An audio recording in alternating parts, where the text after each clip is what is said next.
You're giving somebody who can't afford to make payments on their debt currently more debt, extending them more credit. That's just ridiculous. And the risk exposure teams should be fired at these banks.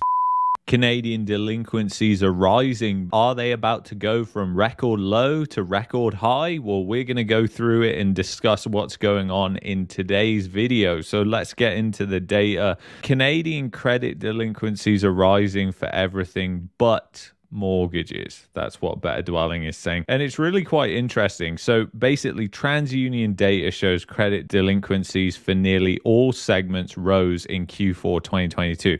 Just realize we're talking way back in the past. The way the data is reported in Canada is just awful for delinquencies. So you have two credit bureaus that report this data, and that's it. We don't have anybody else doing the data or trying to get data on this. And in the US, they have loads of different angles for this type of data. So the accuracy of the data just isn't going to be as great as I think it is in the US. It just means that we're getting that less accurate picture of what's going on. So it's worth noting. A big exception was mortgage loans, which remain near all-time low. However, it's worth noting that traditional mortgage delinquencies lag other credit segments. And they are right about that. But let's actually go here. And this is delinquency rate on all loans, all commercial banks in the US. And you can see that in 2007, you could argue that it really started shooting up in 2007 because it got here after the dot-com bust. Say it really started shooting up around Q2 2007. And let me remind you, if you look at this as well, where did it go from all-time low to all-time high? And it did that in 3 years. So it went from all-time low to all-time high. So being at an all-time low in credit delinquencies is not something to be shouting about, and that's literally what we just had in 2022. It's kind of crazy, guys. You really got to think about this stuff critically. So another thing that I want to show you is the delinquency rate on single-family residential mortgages. If you look when this started rising, it was really around the same time. There wasn't much of a lag like this article is actually talking about. They happened nearly at the same time, but that's just one example of a bubble where you've got a good amount of data on it. Now, having said that, if you think about Canadians right now, they are in distress when it comes to their mortgages. It's just the banks are just allowing them, giving them more credit, essentially allowing them to get more into debt, even though they're in financial distress. They're not even paying the interest payments on their mortgage and they're going further into debt. I mean, just think about how insane that sounds. Like you're giving somebody who can't afford to make payments on their debt currently more debt, extending them more credit. That's just ridiculous. And the risk exposure teams should be fired at these banks. Ultimately, they're adding more and more risks heading into a time with increasing economic uncertainty. And I would argue we're already in a recession right now. What is that going to mean when unemployment starts shooting up, which is likely? That always happens last. These banks are going to be in serious trouble, serious trouble. Let's go by province and see exactly what's happening. So you can see British Columbia down, Alberta up 5.92%, Saskatchewan up 18.57%, Manitoba 22.33%, Ontario 14.6%, Quebec is up 13.73%, New Brunswick 19%, Nova Scotia 21%, Prince Edward Island 20%, and Newfoundland 16.77%. But there are actually delinquency rates that are rising quite substantially, but you would expect that with the interest rate rises that we've seen. And I really just don't think those are very significant increases. But again, we have to remember we're looking at Q4 2022, and it's probably going to be around June, July before we actually get the data on Q1 2023. And you know, it's not just this data that lags, it's everything. It's retail sales, it's GDP. GDP is reported way behind in Canada. So right now we're at the start of May. We've just literally reported February last week or the week before. So it's just absolutely insane, the lag in which we report this data. So think about that. If you're the Bank of Canada, that means essentially that you can't make those decisions in advance of what's happening, because you're always looking at data that is so far behind what is currently happening when you make policy adjustments that you're always going to be behind the curve when it comes down to it, even if you're trying to follow the data.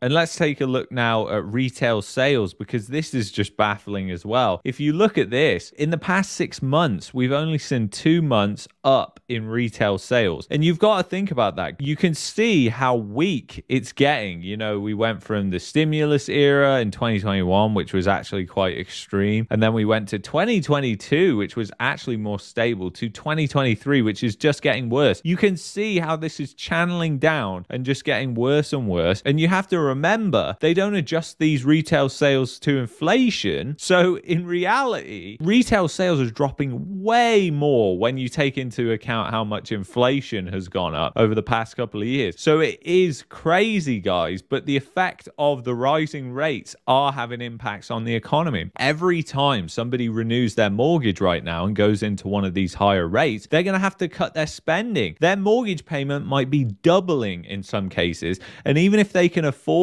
that, they're still going to have to cut spending in a lot of different areas. You're going to see a recession just from that in itself. And we know Canadians are just in insane amounts of debt. You only have to look at the debt chart, the mortgage debt chart, to realize how Canadians are in insane amounts of debt. If it was bad in 2019 when it was looking like we were going to head into a recession, and we did, short, sharp recession in 2020 with the massive stimulus boom, etc. You know, now it looks even worse. We're over $2 trillion in mortgage debt right now. That is just an insane number to really think about and think through how people are going to pay that back. And they're not going to pay that back. It is simply a giant Ponzi scheme where everybody is relying on the greater fool. And now we're getting to the top where we can see that Canadians cannot afford to pay their mortgage anymore, and their mortgage balances are increasing. And even if you think, hey, you know, this recession, whatever, the government is going to come in, they're going to come in with massive stimulus like they did in 2022. Well, that's probably going to send inflation even higher than we had in the past because of the psychology changes that have happened in between then. So then what does that mean for interest rates? They're going even higher. So you can see how no matter which direction the government decides to take this bubble, it's kind of doomed at this point. And obviously, there's slight chances that they could do something really extreme, like say, hey, you just don't have to pay your mortgage. The government will pay your mortgage now. And at what consequence would that come with? Every time you miss a mortgage payment, the government owns more of your property. I mean, I don't know, but that's just an insane scenario that I don't think will happen. That's one scenario that you could think about if you think that this will continue on and they'll just work ways to kick the can further and further down the road, right? And you really have to think about this, because this is the thing that I think is so important right now. You've got all these mortgage borrowers right now that are in distress. They are literally in distress. They can't afford to pay their mortgage. Their loan balance is increasing. The bank, predatory lenders are essentially saying, yeah, just take on more credit. Just take on more debt, even though you can't afford the amount of debt and credit that you've got right now. We're going to give you more. We're going to give you more because we don't want to report that you're in distress. We don't want to have to foreclose on you. But the reality is they're losing money in some cases. And I made a video about this, which will be coming out. Maybe it's already come out by the time this video comes out. But if it hasn't, go watch that video. If somebody isn't paying their mortgage, somebody is paying for that, because the way these mortgages are packaged up, sold off, means that dividends have to be paid out. And if somebody isn't paying, then who's paying out the dividends? And then what is happening to the deficit that the banks are missing in their balance sheet whilst the people aren't paying them? Are they just filling that with new mortgages that they're selling, which is essentially like a Ponzi scheme? It works until it doesn't work, when everyone starts to lose their job. And I really think that's the thing that you got to bear in mind in this one, guys. I mean, we are going to see unemployment spike by the end of the year. I think that is like a 90% probability at this point that you'll see the unemployment rate much higher by the end of the year. You might even see interest rates going down by the end of the year. Right now, think about it. People are rushing out out in the spring market. FOMO is back and they're buying all these properties that are really just insanely overvalued. I mean, we've gone through it on this channel before. Affordability has never been this bad in history. So people buying right now are just taking massive amounts of risk. And we're already in a housing market bust in the context of one. It's just now we're starting to have this bull trap play out. What comes next? The fear component comes next. And again, I got a video coming on market cycles shortly as well. So anyway, if you've enjoyed this video, you might like that video there. You might also like that video there. I will see you in the next one. Take care of yourselves, guys.